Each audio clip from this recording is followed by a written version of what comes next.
नमस्कार विद्यार्थी मित्रांनो, स्वागत आहे तुम्हा सर्वांचं आपल्या यूट्यूब चॅनलवरती। विद्यार्थी मित्रांनो, मृद व जलसंधारण विभागाच्या 670 जागांसाठी जलसंधारण अधिकारी गट ब पदांची फेरपरीक्षा जी WCDची जी एक्झाम रद्द करण्यात आलेली होती, ती आता तुमची फेरपरीक्षा ही 14, 15, 16 जुलै 2024 रोजी आयोजित करण्यात आलेली आहे।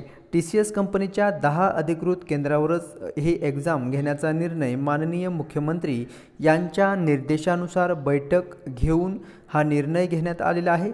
या बैठकीत परीक्षा पारदर्शक होण्यासाठी TCS व विभागाच्या वरिष्ठ अधिकारी यांना निर्देश देण्यात आलेले आहे, अशी माहिती विद्यार्थी मित्रांनो मंत्री संजय राठोड यांनी आपल्या ट्विटर हँडल अकाउंटवरती शेअर केलेली आहे।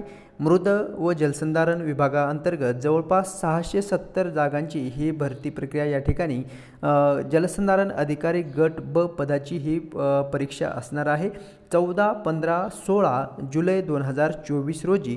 सो बी प्रिपेअर्ड। ओके, जर तुम्ही नवीन चॅनल पाहत असाल तर विद्यार्थी मित्रांनो आपल्या चॅनलला नक्कीच सबस्क्राईब करून ठेवायचं आहे, कारण आपण नोकरी रिलेटेड अपडेट जे आहे ते आपल्या चॅनलच्या माध्यमातून तुमच्यापर्यंत पोहोचवत असतो। सो भेटूयात नेक्स्ट अपडेट घेऊन पुढील व्हिडिओमध्ये।